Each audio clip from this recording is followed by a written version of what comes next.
welcome to WingsTalk. Today is very special. I'm joined by my best friend here, Adam. Hello.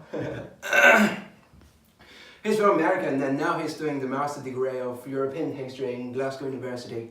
And he's super intelligent and very professional and extremely savvy on history.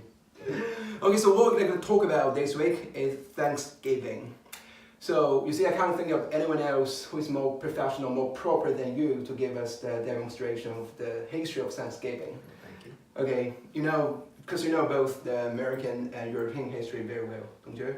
Yes. I'm trying to compliment you. Yes, I Okay, I've already known that Thanksgiving is celebrated on the last Thursday of November Yes. in America. And I know something about it. It's like it started way back in the 1600s when the Pilgrims came to America. But how come? Can you give us more detail? Yes. So the first Thanksgiving was officially celebrated in 1620 by the Pilgrims. And the Pilgrims came over on the Mayflower, about 105 of them. And by the time 1620 came around, the first harvest, there was about 50 left. A lot of them died from disease and starvation. They didn't bring enough food on the ships over, so they were very hungry.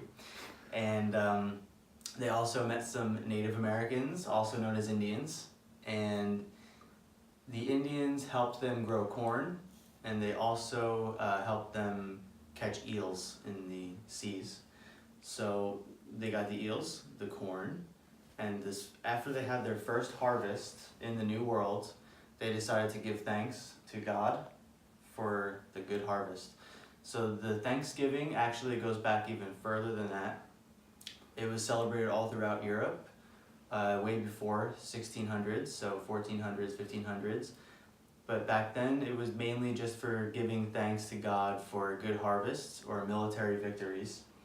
And then now you fast forward, and President JFK in the 1960s, he officially declared that our founding fathers celebrated their first Thanksgiving in 1620, both in Massachusetts and Virginia, because there are debates on which was the actual first Thanksgiving, because both groups of settlers actually did Thanksgivings.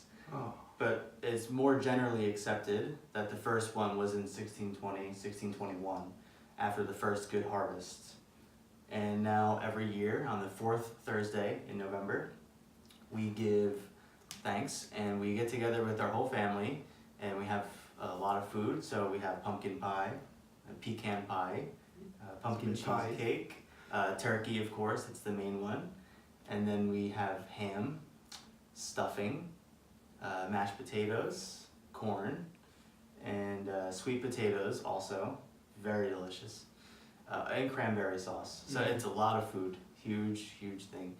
And we actually don't know the date of the first Thanksgiving. All we know that it was between September 19th and November 20th. So there's a wide gap. So we decided to celebrate it the fourth Thursday in November.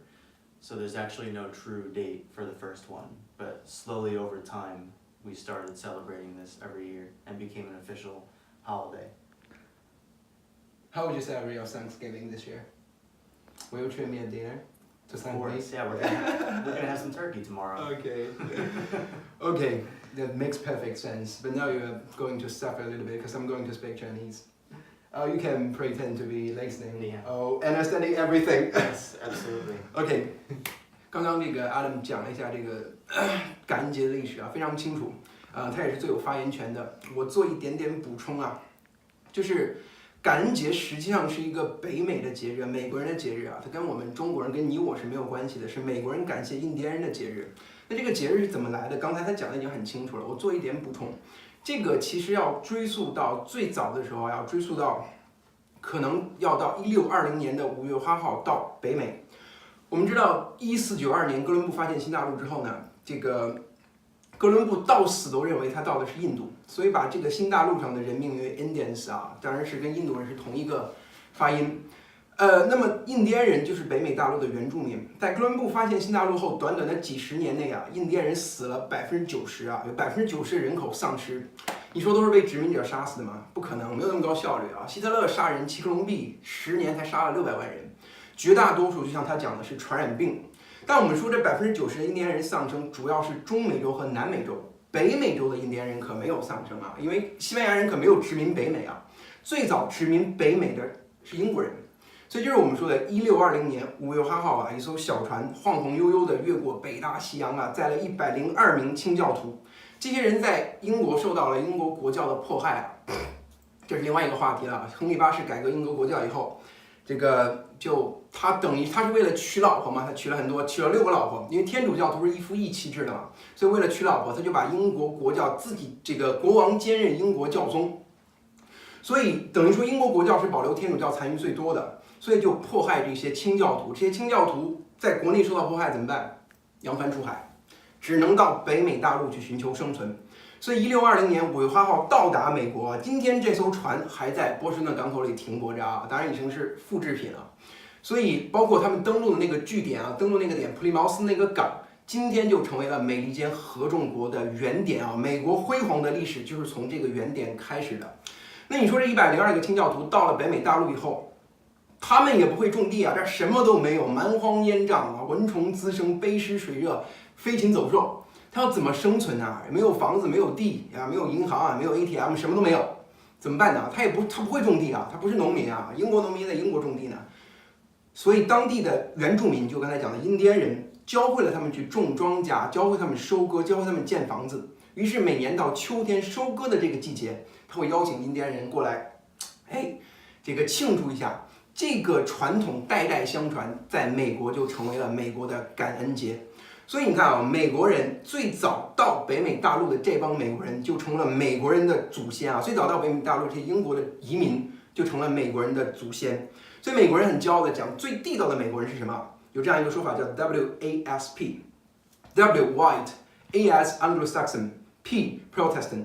就是白人、盎格鲁撒克森人、清教徒。盎格鲁撒克森是最地道的英格兰人嘛，是英格兰的原住民，所以这帮人是美国的祖先，是美国最正统的美国人。所以你看啊，很有意思，美国历史上所有的总统，当然是奥巴马以前的总统啊，全部都符合这个标准，全是白人、清教徒、盎格鲁撒克森人，只有一个例外，就是肯尼迪总统啊。肯尼迪总统是罗马天主教徒，所以为什么你看现在 Donald Trump 现在的美国总统川大爷，咱们觉得他有点排外啊，咱们觉得他好像要白人至上，他就在倡导这样的观念，说美国人要成为美国要成为美国人的美国。那什么是美国人？就是 WASP， 你什么华人、什么黑人、印第安人、墨西哥人全滚蛋啊，全滚蛋！所以我们觉得他有点排外啊，绝对是这个民主党的这个最大的拥趸。所以这是我们说的最开始的美国人的祖先。那你说印第安人帮了美国人这么多，为什么今天后来美国人还大肆的屠杀印第安人呢？这很好理解啊，很好理解，抢资源、抢地盘啊。最开始北美独立的13个州在东海岸，就是美国星条旗那个条上的13个条啊，13个条代表最开始独立的新英格兰殖民地的13个州，50颗星是50个州，13个条是最早独立的13个州。在他们向西扩张的过程中，向中部、向西部扩张的过程中，西进运动的过程中，难免会和印第安的部落发生大规模的争执啊，发生大规模的战争。这个战争打了100年都不止啊，一直到19世纪60、70年代，这些印第安的部落才全部被平息、被镇压下去。这印第安都被赶到这个保留地当中了。所以，其实今天美国人提起这段历史，也是有一些反思和愧疚的。他们也觉得当年这么的做法有点太过于暴虐、太过于血腥。所以你看，美国所有的这个对外战争啊，1战、2战、韩战、越战、伊拉克、阿富汗，所有的战争，每一个参战的军人都会有一个纪念奖章啊，只要你参战就有这么一个纪念章。但唯有印第安战争的纪念章，今天美国国防部是不承认的啊，美国国防部不承认这个章啊，也不再颁授了，不再承认它的合法性了。为什么？因为美国人觉得这个不太光彩啊，毕竟是一段血腥的历史。更有意思，你看，当年美国人大肆的屠杀印第安人，今天美国很多先进的武器装备恰恰是以印第安部落的名字命名的，比如大家最熟悉的阿帕奇嘛，就那个 AA764，这是美国最先进的这个武装直升飞机，阿帕奇就是印第安的部落名字嘛。还有你像伊洛魁，这个 UH-1就我们讲的休伊眼镜蛇，美国在越战的时候最先进的武装直升飞机啊，解放军还装备过这个呢。这伊洛魁也是印第安的部落的名字。再有你像霍克，布莱克霍克啊 ，Black Hawk 啊，中国人把它翻译成黑鹰，这也是印第安的部落名字嘛。所以这些也可以看出来，美国人对当年屠杀印第安人这个行为，他其实是有反思啊，他其实有一点不好意思的。所以这是我们讲的这个跟感恩节有关的一些历史啊。So much for this. Thank you for listening. Thank you for sharing with us. Thank you for having me. Okay. See you next week. Happy Thank you. Thanksgiving. Thank you. Happy Thanksgiving.